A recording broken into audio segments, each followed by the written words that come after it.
Bueno, buenos días chicos. Vamos a hablar en este capítulo sobre seguridad. Este tema lo van a estudiar principalmente del libro de Stalin. Tienen bien detalladas las páginas que incluye aquí en esta presentación. Y bueno, ¿por qué tenemos que implementar seguridad? ¿Sí? Principalmente por toda la proliferación en cuanto a comunicación, ¿sí? Todos estamos comunicados, todos estamos conectados y cada uno tiene su notebook, su celular o la computadora de escritorio. ¿Sí? Todos tenemos alguna forma de estar no tan solo conversando, sino también intercambiando datos y sobre todo datos sensibles. Con todo este tema de la pandemia, ¿no es cierto? Ha proliferado aún más las aplicaciones que nos permiten hacer trámites, ya sean AFIP, ya sean ANSES, o en los bancos, abrir cuentas, y bueno, y nosotros tenemos que cargar todos nuestros datos, nombre, DNI, teléfono, dirección, y bueno, todo eso son datos sensibles, y bueno, o compartir por mail cualquier otra información importante. Entonces, es muy necesaria que el sistema operativo implemente de alguna manera la seguridad. ¿Sí? Vamos a hablar de cuáles son las amenazas a la seguridad, los tipos de amenazas, cuáles son los elementos del sistema informático sobre los cuales debe recaer principalmente la seguridad, y lo que es la protección y el control de acceso a los usuarios. ¿Qué tipo de intrusos se podrían detectar, si es que se pueden detectar? ¿Qué técnicas podrían ellos utilizar para entrar a nuestro sistema? Y por último vamos a hablar sobre el software malicioso, incluyendo ahí los virus. ¿Estamos? Bueno, para hablar de amenazas a la seguridad, tenemos que identificar primero 4 requisitos que tenemos que cumplir o tratar de alcanzar para poder implementar realmente la seguridad en nuestro sistema. Principalmente el de el secreto o confidencialidad, que es lo primero que uno piensa. Nuestros datos tienen que estar protegidos y accedidos solamente por aquellas personas que están autorizadas. Bien, estos datos no pueden ser modificados o no deberían ser modificados ni alterados. Todo esto hace referencia a la integridad, siempre tienen que estar disponibles, porque uno de los ataques es justamente que nos puedan borrar ciertos archivos, bases de datos, ¿sí? O inhabilitar el acceso a ciertos discos. Y bueno, y en cuanto a la autenticidad, tienen que poder los sistemas ser capaces de verificar la identidad de los usuarios, ¿sí? Ya sea que estén en forma local o en forma remota. Y las amenazas justamente atacan a cada uno de estos requisitos, ¿sí? Atacan a lo que es la disponibilidad, a lo que es el secreto, a la integridad y a la autenticidad, ¿sí? Atacan a la disponibilidad en el sentido de que logran interrumpir de alguna manera el funcionamiento del sistema. Principalmente en este caso se da cuando se destruye hardware. Siempre mencionamos, por ejemplo, un disco. O se borran programas, o se borran datos, ¿sí? O archivos, o se bloquean archivos, y después en muchos casos se ha tenido que pagar para poder recuperar de alguna manera esos archivos bloqueados, o se destruyen, por ejemplo, líneas de comunicación. En cuanto a lo que es el secreto, muchas veces en lo que es software y datos, aparte o los intrusos logran ingresar, y hay intrusos que no son dañinos ya que simplemente se dedican a observar o a escuchar, ¿sí? Y otros sí, son dañinos porque, bueno, ya atacan de otra manera, modificando datos, modificando mensajes, ¿no es cierto? Ya atacan lo que es la integridad o reemplazando datos, ¿sí? Se hacen pasar por usuarios especiales o con usuarios con privilegio, y bueno, se pueden reemplazar en ciertos archivos de configuración, quizás datos importantes para el sistema, y en el caso de que sean bases de datos, se pueden reemplazar valores, en el caso de que sean bases de datos de un banco, por ejemplo, pueden reemplazar ahí valores, y bueno, ahí sería un ataque claro a lo que es la integridad y a la autenticidad. Bien. Entonces, aquí tenemos ejemplos de cómo serían esos ataques. En una línea de comunicación normal nosotros podemos identificar el origen y el destino. Y bueno, en el caso de una interrupción de la línea, el mensaje no llega a destino, o puede desviarse o ser interceptado si se trata solamente de una escucha, o puede ser interceptado para ser modificado, por ejemplo, o interceptado para reemplazarlo por otro. O que en el último caso de fabricación, que no sea realmente un emisor auténtico, autorizado para la comunicación, sino que alguien falso, quien les envía, ¿sí? Algún mensaje engañoso, ¿sí? Para hacerlos, bueno, justamente que hagan alguna compra engañosa o que entreguen algún dato sensible a personas que no deberían, ¿sí? Por ejemplo, un ejemplo claro, todos los bancos siempre están publicitando de que ustedes, que las personas no entreguen el código de seguridad de su tarjeta, que el banco nunca los pide, ¿sí? Entonces, en ese caso se estarían fabricando mensajes falsos a las personas pidiendo códigos de seguridad en nombre de algún banco. Bien, entonces ese sería el caso de la fabricación. Y se estaría atacando lo que es la autenticidad.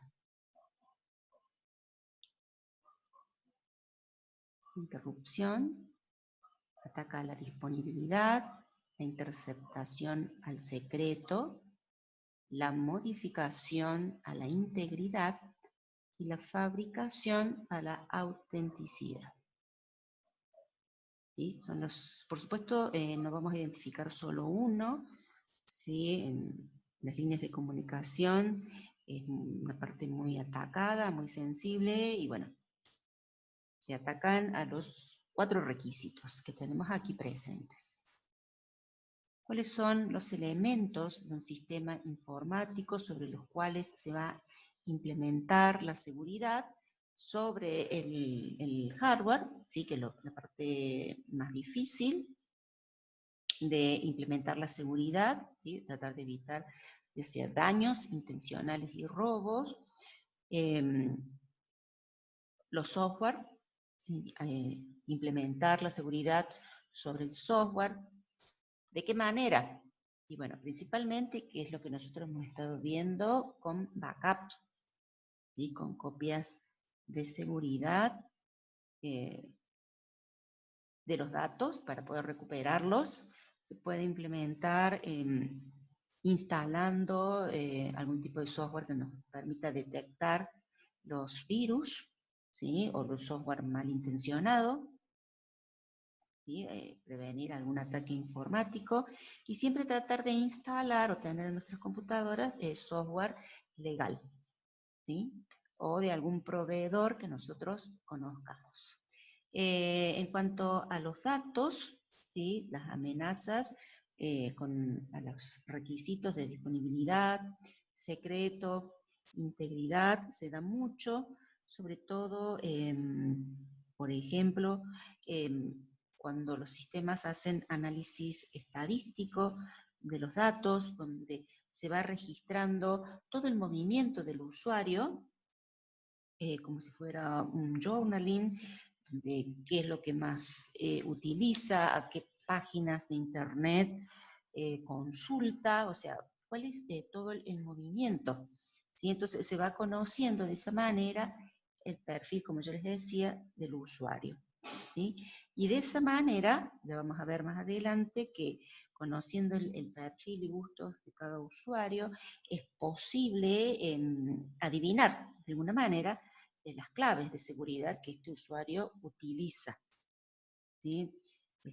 Es conocer el perfil del usuario, abre una puerta grande de entrada para que después puedan obtener o adivinar nuestras claves. Y de esa manera ingresar al sistema, y si, bueno, si es un sistema compartido, no tan solo de nuestra computadora, sino que nosotros tenemos acceso a una red de datos, ingresar con una cuenta de usuario es una puerta también para luego ingresar a las demás cuentas y al propio sistema.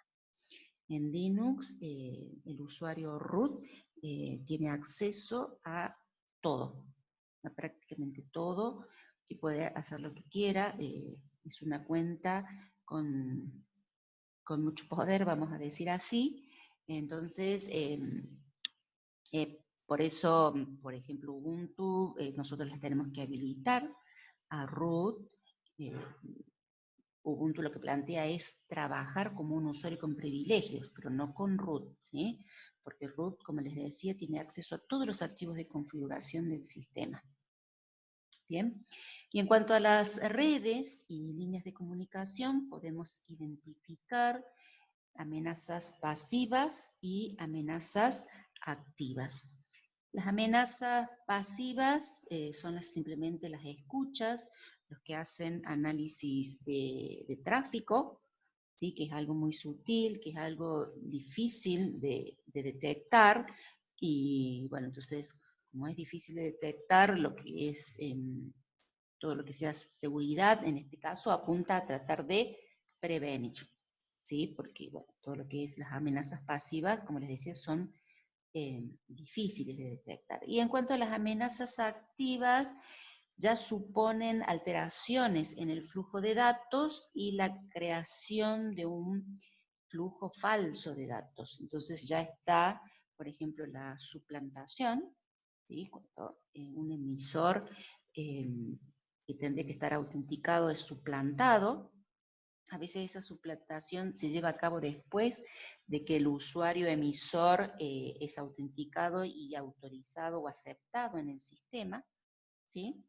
Puede darse a través de la repetición o la modificación de mensajes o la privación de servicios. En una línea de comunicación generalmente los mensajes están cifrados, y bueno, es una forma de poder prevenir los ataques. Si tenemos un intruso que está escuchando, que esté cifrado, le hace más difícil que esta persona pueda identificar el mensaje o interpretarlo al mensaje o reemplazarlo al mensaje. ¿Estamos? Y a veces, a pesar que está cifrado, de acuerdo a la longitud del mensaje, de acuerdo a la frecuencia del mensaje, o de quiénes son el emisor y el receptor, a veces pueden adivinar o intuir cuál sería los datos que se están transfiriendo o la conversación que se está llevando a cabo en ese caso. Acá ustedes tienen un ejemplo, de lo que hay, los datos están cifrados, ¿sí? Tenemos distintos cifrados, simétrico y asimétrico. Y bueno, acá tenemos un ejemplo muy sencillo. Acá tenemos un emisor, un receptor, Alice y Bob, y tenemos el intruso. Ambos, tanto emisor como receptor, están utilizando una clave común que permite que el software que va a hacer la encriptación pueda con esa clave encriptar el mensaje. De esa manera, fíjense, por más que el intruso intenta introducir un mensaje falso, ¿el mensaje cuál sería? Soy Alice y le dice a Bob, compra acciones de Google. El intruso trata de introducir este mensaje. Soy Alice, compra acciones de mycompany.com. Pero como no tiene la clave de encriptación, no lo puede encriptar al mensaje o no va a ser la misma código de encriptación o el mismo hash, ¿sí? O combinación de dígitos, si quieren.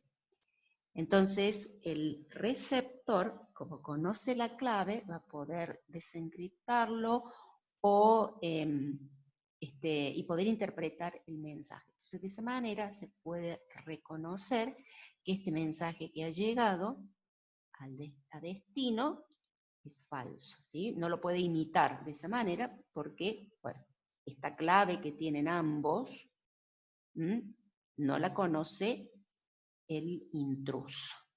Hay muchos intrusos que, si conocen al emisor y al receptor, pueden tratar de adivinar esas claves. Y bueno, los algoritmos de encriptación cada vez son más complicados, más complejos, y más, vamos a decir, sofisticados, ¿sí? Tratando de justamente evitar que los intrusos puedan adivinar de qué se trata.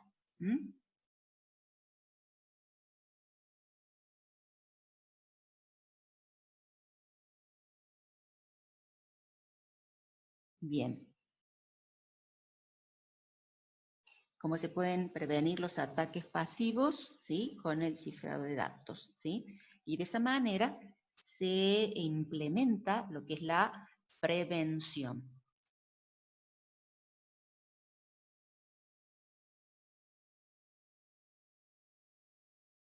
Hablamos recién de los ataques activos,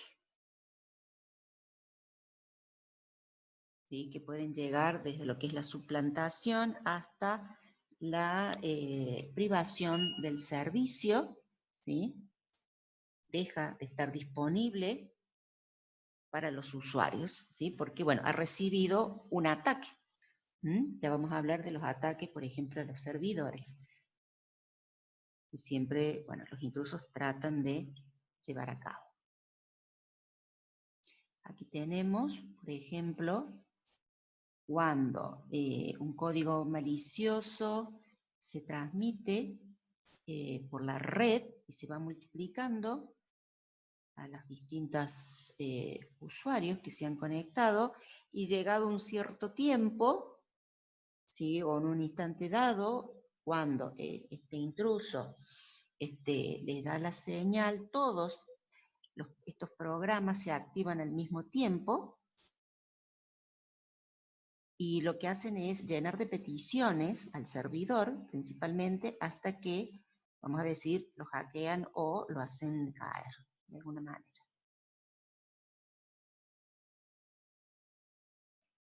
Bien, ¿cómo se lleva a cabo? Nosotros hemos estado hablando de, a medida que hemos venido analizando cuáles son las funciones del sistema operativo, hemos hablado de la multiprogramación y cómo aparece ya aquí la necesidad de protección o de proteger los recursos, porque los recursos es lo que los procesos van a compartir, principalmente el procesador, la memoria, los programas, los datos, ¿sí?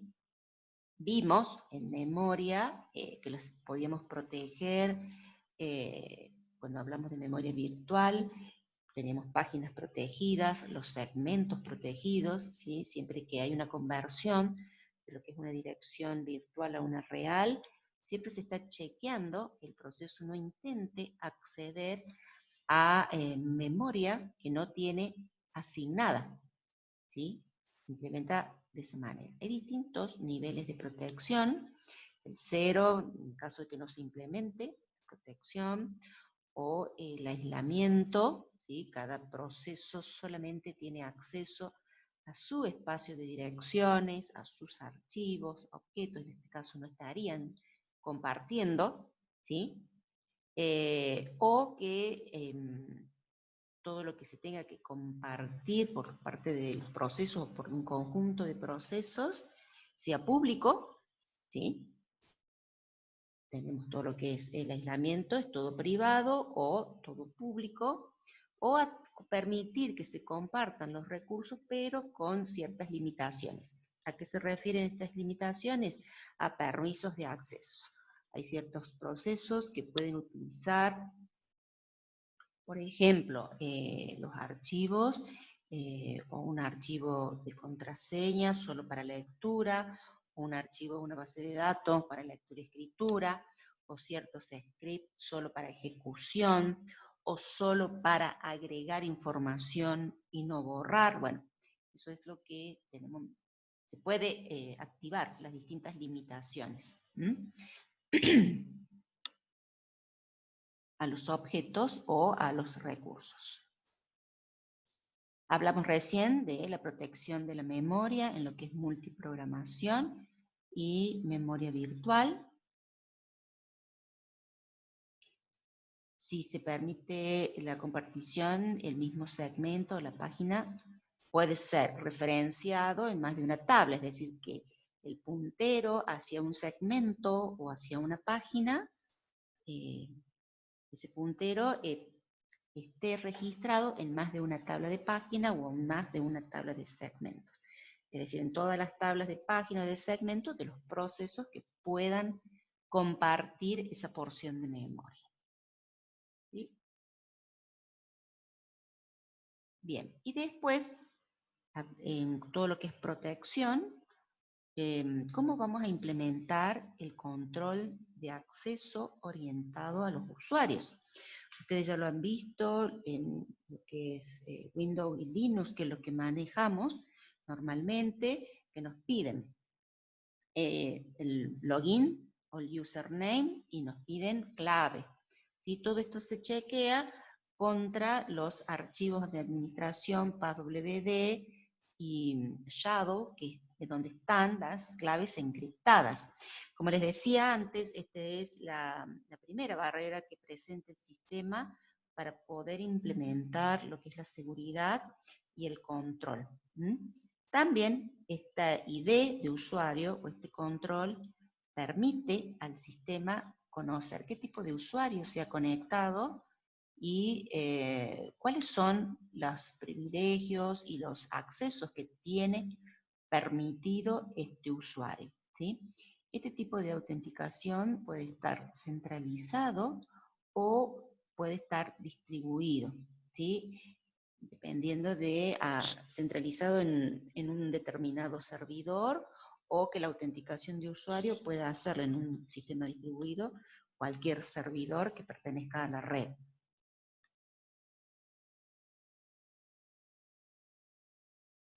Después se puede implementar el control de acceso orientado a los datos. ¿Sí? Una vez que ustedes, como les decía, el usuario ha sido identificado, que tiene una cuenta, que su clave es válida, de acuerdo al perfil del usuario, se le van a habilitar ciertas operaciones, ¿sí? Que pueda realizar en el sistema. ¿Qué parte del file system puede acceder? ¿A qué directorios? Si puede tan solo leerlos, si puede actualizar los archivos, qué nivel, qué prioridades van a tener sus procesos, con qué permisos va a poder acceder a las bases de datos o a los recursos. Generalmente se utiliza una matriz de acceso, fíjense, es muy sencilla. Por ejemplo, si tenemos 4 archivos y 3 usuarios, esto es una técnica que se puede utilizar para que el sistema operativo pueda conocer de alguna manera cuáles son los permisos activados en cada uno de los recursos y de esa manera permitir que lo puedan compartir, ¿sí? Por ejemplo, el archivo 3,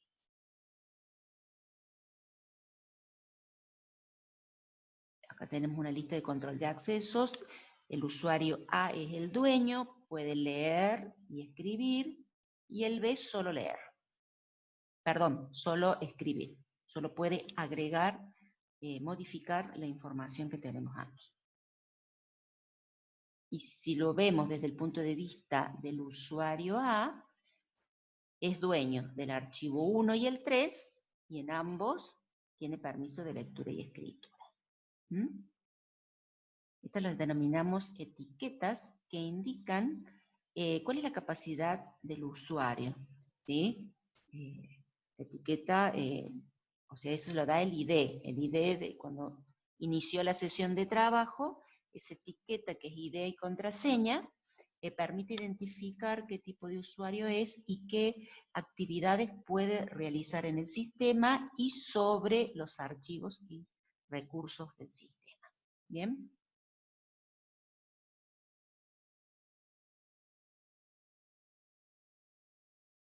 También se pueden implementar el control de acceso a nivel de registros en una base de datos, ¿sí? Ya sea en el archivo A, que puede hacer el usuario A, el B o el C.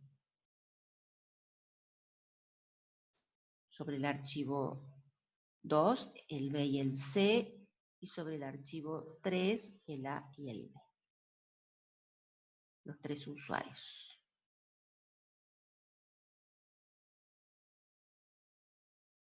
Acá tenemos desde el punto de vista del usuario, tiene acceso al fichero 1 y al 3, o archivo 1 y 3.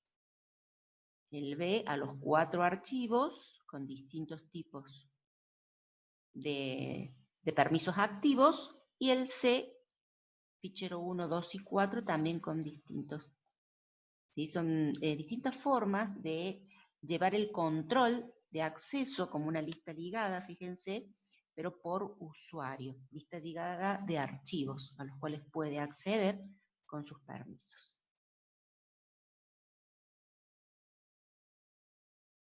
Bien, hasta ahí estuvimos hablando de cómo implementar la protección, ¿sí? Sobre los recursos del sistema. Y ahora vamos a hablar de los intrusos.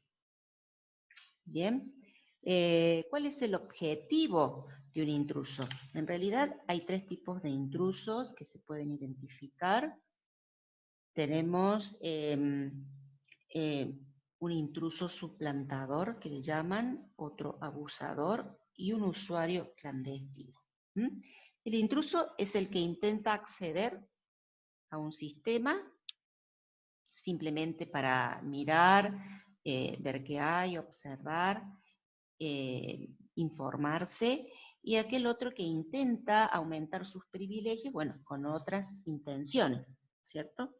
Generalmente el suplantador es un individuo que no está autorizado para utilizar el sistema, pero logra ingresar, ya sea con algún código malicioso o adivinando la clave, que aunque parezca difícil es muy común. ¿Sí? Después está el abusador, o el usuario clandestino. Generalmente son usuarios que pertenecen al sistema, que tienen acceso, pero bueno, logran transgredir los límites que tienen como usuario, ¿cierto? De alguna manera logran transgredirlo como para poder utilizar recursos a los cuales no tendría acceso normalmente, como por ejemplo conocer claves de otros usuarios, acceder a archivos de otros usuarios, ¿sí? Una forma que tienen los sistemas operativos de proteger los datos es ocultar, ¿sí? Por eso existe también el concepto de archivos ocultos, ¿sí? Que con un usuario con privilegios fácilmente puede activar esa propiedad y que estos dejen de ser ocultos. Por eso les dice ahí que un transgresor lo que intenta es aumentar sus privilegios de alguna manera para poder seguir actuando, ¿no es cierto?, ya sea espiando o cambiando datos. Y el usuario clandestino es un usuario que evade o borra información, ¿sí? Puede ser un usuario ya sea interno, o sea que ya tiene una cuenta en el sistema o no. lo llama clandestino. Hay distintas técnicas de intrusión,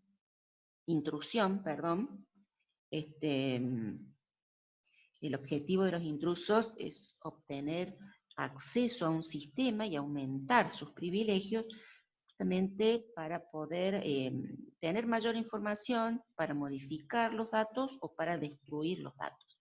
Esos son los tres tipos.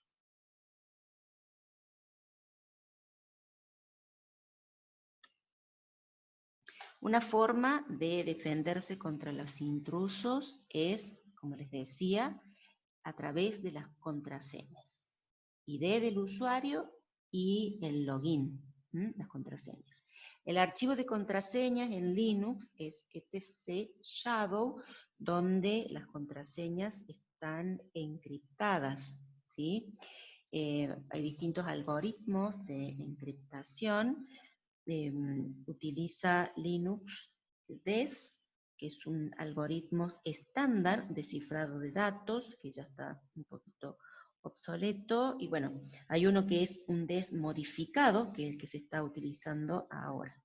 Bien, no sé si han visto, hay distintos comandos para poder encriptar o generar hash, ¿sí? Encriptar claves y generan hash de 32 bits, por ejemplo.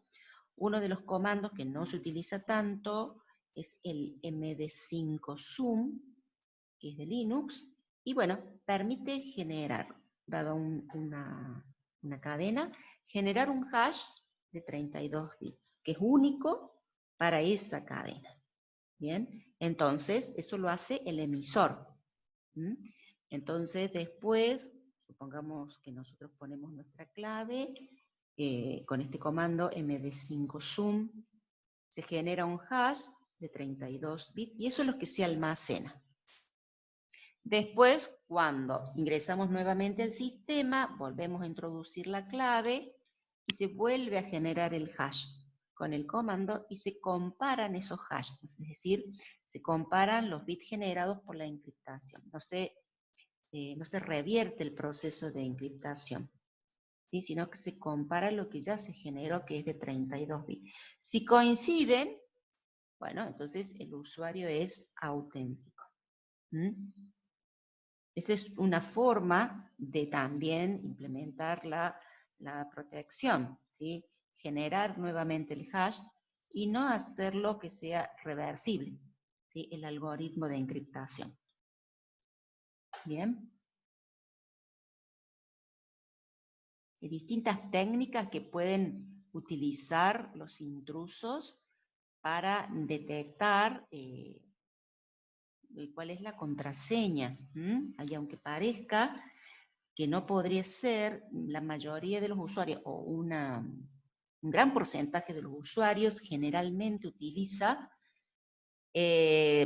o claves cortas o claves que son de fácil acceso, que se adivinan pronto, porque son nombres de la mascota, del hijo, del nieto, números de la casa, terminaciones de DNI. ¿Pero por qué? Porque a veces nosotros nos olvidamos rápidamente de las claves, entonces necesitamos números sencillos, conocidos normalmente, y claves cortas, porque también estamos 3 horas con una clave de 8, 10 o 12 dígitos. Bueno, y eso es contraproducente. Quería mostrarles, a ver si lo tengo aún. Fíjense aquí, este es un ejemplo de Zoom. Yo acá voy a restablecer mi contraseña, y cómo me pone 4 ítems. Tener al menos 8 caracteres, tener al menos una letra, tener al menos un número, y que deba incluir caracteres en mayúscula y minúscula. Entonces, a medida que yo voy colocando, por ejemplo,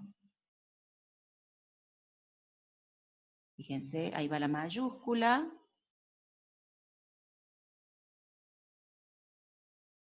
Bueno, ahí creo que ya pasé los 8 caracteres, números y símbolos. Entonces, ven cómo se va despintando, porque yo voy cubriendo los requisitos que pone Zoom. Y bueno, para ellos de esta manera sería una buena clave. Acá me pide confirmar. Bien.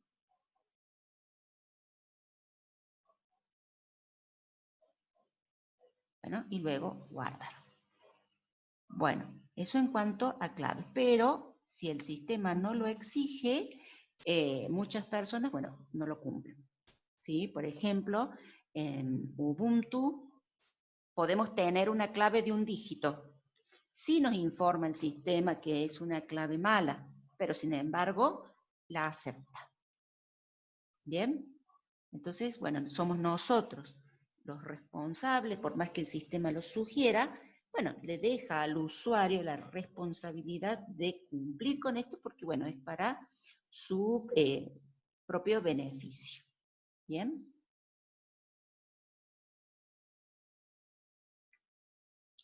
Pues estas son las técnicas de introducción, intentarlas, de ver cuáles son las contraseñas por defecto, probar contraseñas cortas, probar palabras del diccionario. Bueno, todo esto allá hay algoritmos que lo hacen automáticamente, ¿sí? Reúnen información de personal, familiares de los usuarios, como les había comentado antes, nuestros gustos, nuestras preferencias, y en base a eso pueden ellos probar cuáles podrían ser las claves.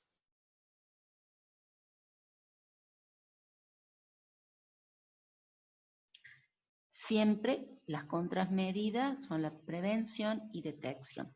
Por supuesto, a lo que más se apunta es la prevención y, en la medida de lo posible, la detección temprana, antes que el intruso o el software malicioso haya, bueno, empezado a hacer daño en nuestra computadora y archivos.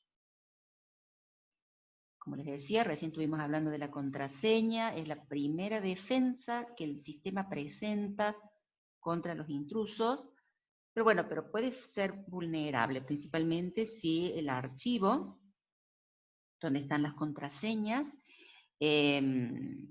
puede ser accedido de alguna manera por los usuarios. Entonces sí, es muy vulnerable. Y si hay, como recién hablamos de las contraseñas, si son muy simples y se adivinan fácilmente.